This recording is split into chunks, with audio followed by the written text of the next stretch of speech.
تنسى من كل ده، وانا يا نبي مليان حنان ما يحسوش غير اللي ده الحب في القلب افتياح. Alhamdulillahirabbil alamin, wassalatu wassalamu ala asyrafil anbiya'i wal mursalin sayyidina Muhammadin wa ala alihi wa sahbihi ajma'in, amma ba'd.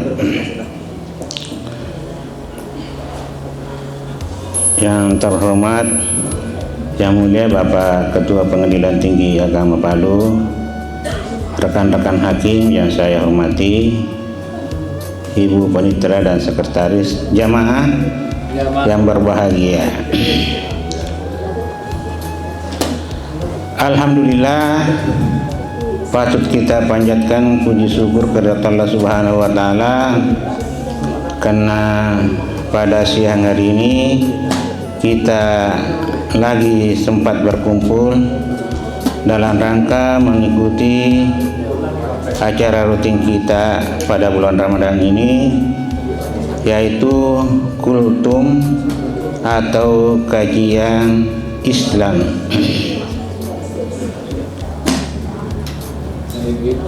Pada kesempatan ini kita memilih tema yaitu keunggulan Al-Quran. Biasanya seperti yang dilakukan oleh Pak Kadir, kalau ada tema ada alasan. Itu alasannya saya tertarik dengan judul ini. Pertama, karena bulan Ramadan adalah turunnya Al-Quran.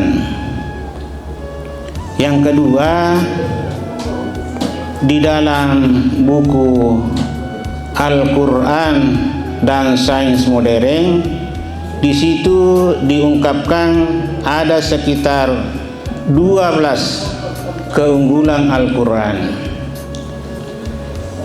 Namun hanya saya mau memperkecil, karena kalau saya membahas ke-12 keunggulan itu maka harus kita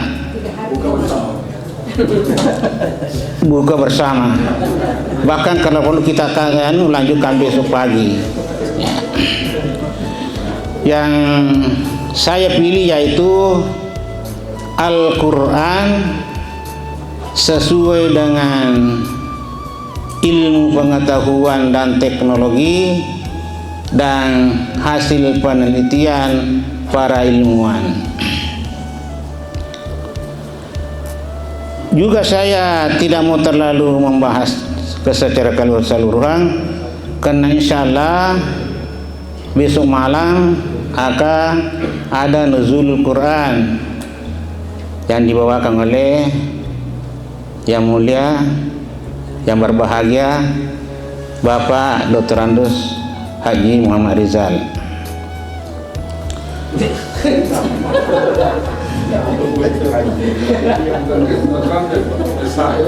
SHMH ya. Jadi itu alasan saya.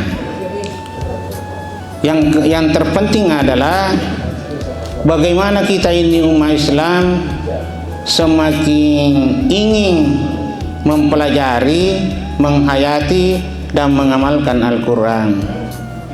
Tapi alhamdulillah di PTA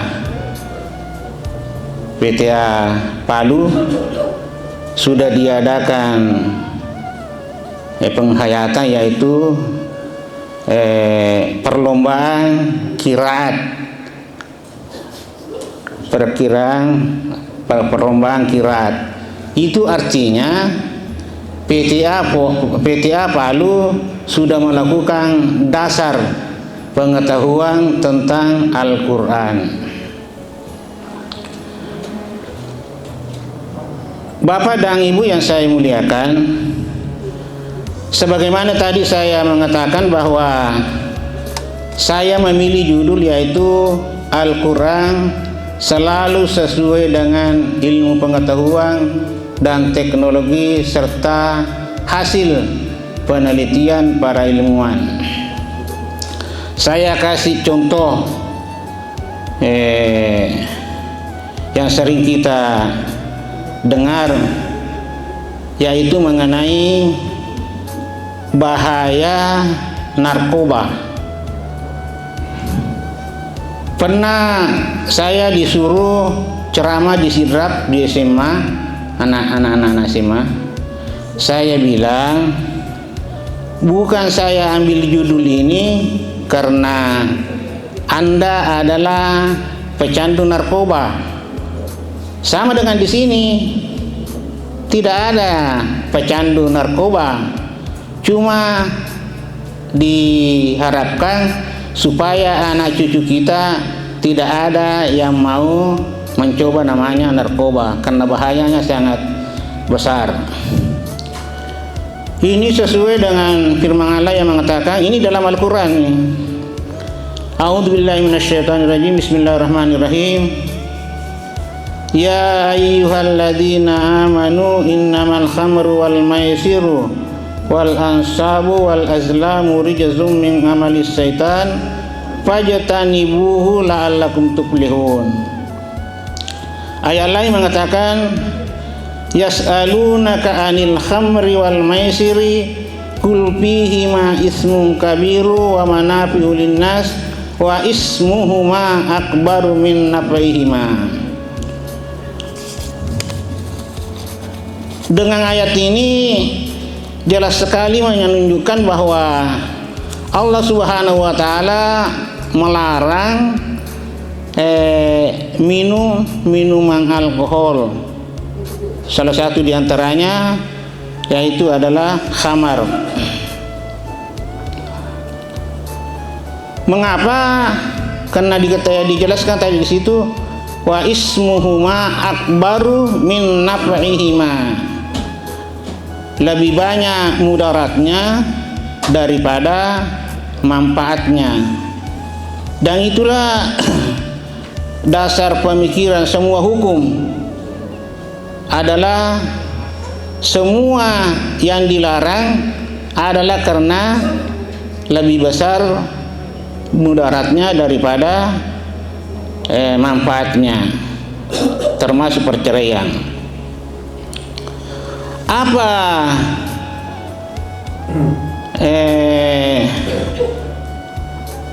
mudaratnya? Yaitu menjadikan fisik kita lemah, mudah letih, produktivitas berkurang. Penelitian ini telah dilakukan oleh seorang jenderal. Ya. Itu jenderal itu meneliti prajuritnya. Satu prajuritnya yang suka minum teh atau kopi, dan yang lainnya suka minum khamar. Ternyata hasil daripada penelitian sang jenderal ini menunjukkan bahwa fisik daripada anak buahnya, prajuritnya yang minum teh dan atau kopi selalu prima, sedangkan yang lainnya cepat lesu, cepat lemah. Itu. Penelitian berikutnya, dari segi kecerdasan anak yang biasa minum minuman keras, termasuk orang tuanya, kurang cerdas dan sehat.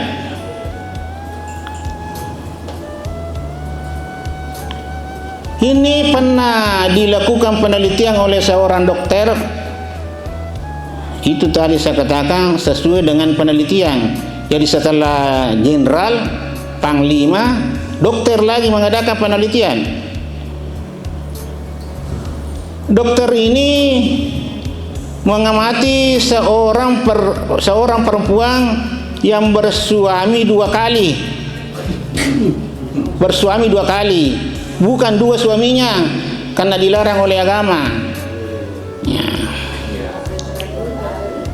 Suami pertama peminum khamar, anaknya cacat dan sakit-sakitan, sedangkan anak dari suami yang kedua tidak pernah atau jarang sakit, karena memang tidak pernah atau tidak pernah sama sekali minum minuman khamar. Yang berikutnya, orang yang suka minum minuman keras selalu termotivasi melakukan kejahatan, sehingga ada penelitian mengatakan bahwa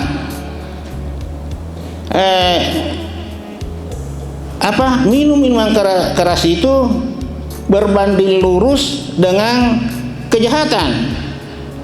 Artinya di mana ada tempat daerah banyak peminum khamarnya, pasti banyak juga kejahatannya di situ.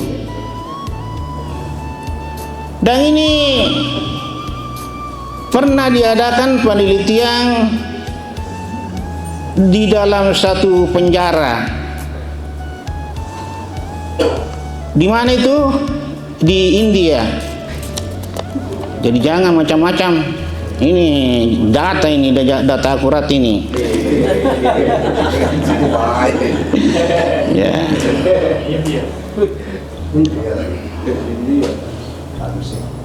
Di situ ditemukan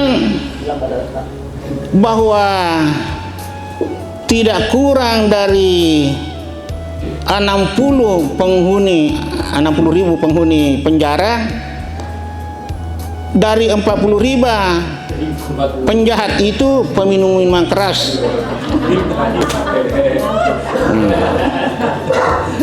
Artinya sekitar 15%. Berikutnya, dengan minum khamar itu menyebabkan seseorang mati. Ya. Kan sebenarnya banyak penyebab kematian. Salah satu diantaranya adalah suka minum minuman keras.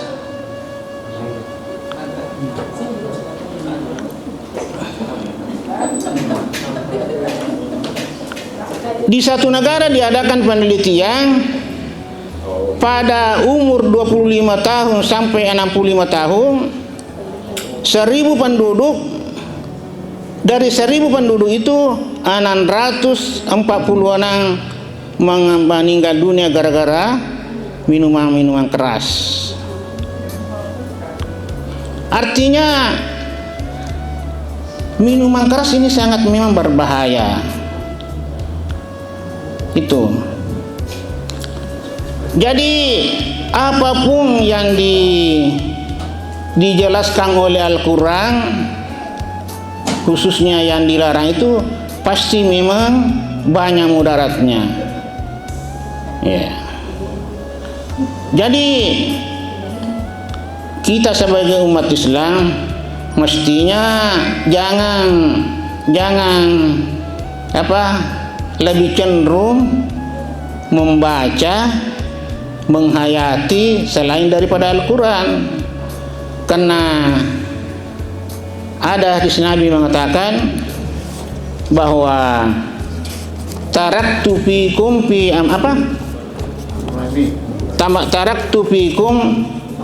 amraini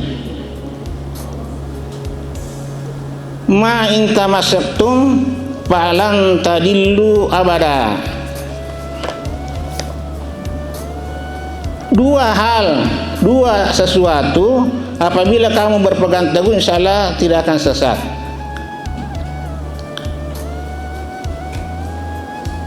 Ini kelebihannya Al-Quran. Kita sudah dijamin tidak sesat kalau selama kita berpegang teguh kepadanya. Beda dengan tulisannya Pak Kadir. Tulisannya Pak Kadir sudah kurang lebih 50 antara 40-50, tapi tidak satu pun bukunya Pak Kadir menjamin kita tidak sesat. Padahal rata-rata bagus. tulisannya. Tuh. Itulah kelebihannya Al-Quran.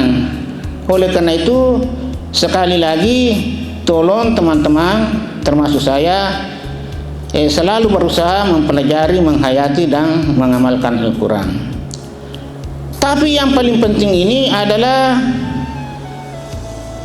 Al-Quran sampai sekarang, mulai dari turunnya pada tahun 40 kelahiran Nabi sampai sekarang tidak ada yang bisa menirunya. Padahal para penulis sekarang justru melarang dirinya ditiru tulisannya, yang biasa disebut dengan Pak Kadir plagiarisme. Artinya kalau penulis lain seluruh dunia tidak ada yang mau ditiru tulisannya, apalagi mau diakui bahwa ini tulisan saya padahal bukan tulisannya. Tapi Al-Quran justru sebaliknya, malah ditantang seluruh manusia di dunia ini, ditantang untuk menirunya. Ada disuruh hanya 1 surah, ada juga yang disuruh 10 surah, tetapi semuanya tidak mampu. Nah, itulah kelebihannya Al-Quran. Oleh karena itu, mari kita tingkatkan pembelajaran kita terhadap Al-Quran, karena kita sudah melakukan qiraat. Jadi mudah-mudahan pada waktu-waktu berikutnya kita mengamati, menghayati dan sekaligus mengamalkan. Itulah barangkali yang bisa saya kemukakan. Lebih dan kurangnya mohon dimaafkan. Wabillahi taufiq wal hidayah. Wassalamualaikum warahmatullahi wabarakatuh.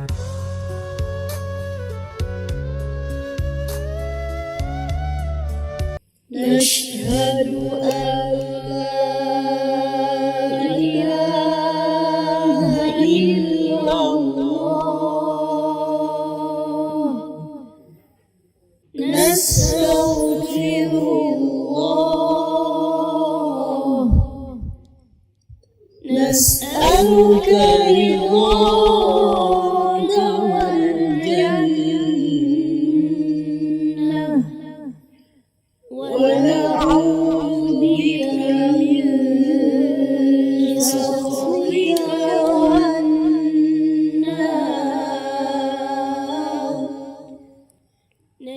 Kami bersaksi bahwasanya tidak ada Tuhan selain Allah.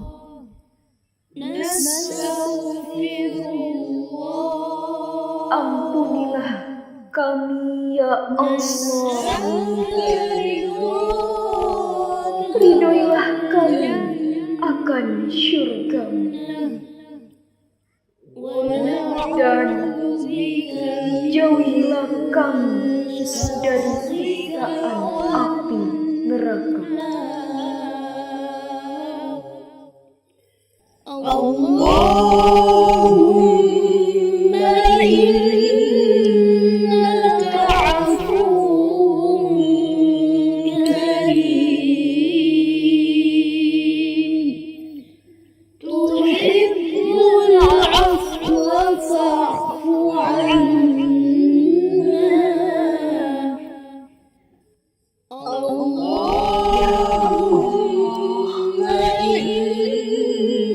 innaka Sesungguhnya Engkau Maha memaafkan, suka memberi maaf,